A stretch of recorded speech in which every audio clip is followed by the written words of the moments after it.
మన పెళ్ళైనప్పటి నుంచి చూస్తున్నాను. తెల్ల దుప్పటి పక్క ఎంత ఓపిగ్గా వేస్తున్నావు లక్ష్మి. నీకు రహస్యం చెప్పనా? తెల్లటి రంగుకి మనిషి జీవితానికి చాలా దగ్గర సంబంధం ఉంది.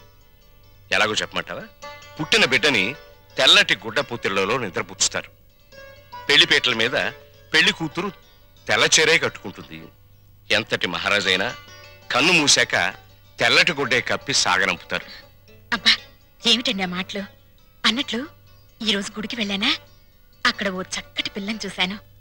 అందానికి అందం, అందాన్ని మించిన మంచితనం, మంచితనాన్ని మించిన భక్తి. మీ ఆడవాళ్ళకి జడ ఎంత పొడుగు, నాలిక అంత పొడుగు. ఏమిటి విషయం? అక్కడ చూసిన పిల్లని మన రంగడికి చేసుకుంటే. రంగడికా?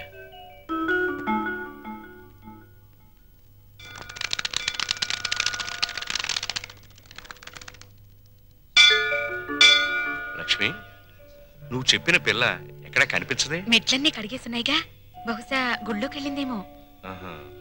పెళ్ళైన కొత్తలో మనం పిల్లలు కావాలని మొక్కుకోవడానికి గుడికొచ్చేవాళ్ళం. ఇప్పుడు కోడలు కావాలని వెతుక్కుంటూ వస్తున్నాం. నమస్కారం. నమస్కారం. నమస్కారం. నేను చెప్పానుగా, ఆ పిల్లకి అక్క, మా వారు. నమస్కారం. నా పేరు వందన. బొమ్మన చందన మా చెల్లెలు. ఇది ఎక్కడ కనిపించదేమ్మా?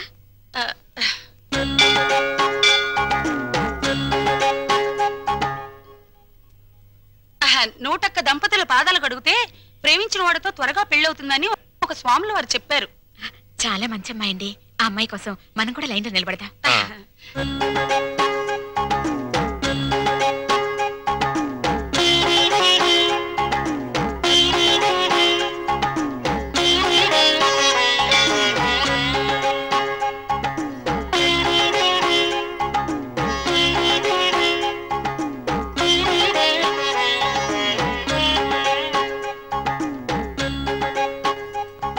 శీఘ్రమేవ కళ్యాణ ప్రాప్తిరస్తు. మీరా? నమస్కారం అండి. ఈ ఉంగరం నేను ప్రేమించిన అతను తొడిగిన ఉంగరం. అతని పేరేమిటమ్మా? పెద్దవాళ్ళ అనుమతి లేకుండా పేరు బయట పెడితే ఆయన నల్లరి పెట్టినట్టు అవుతుందేమోనండి. జింగిల్ జింగిల్ జా. జింగిల్ జింగిల్ జానా?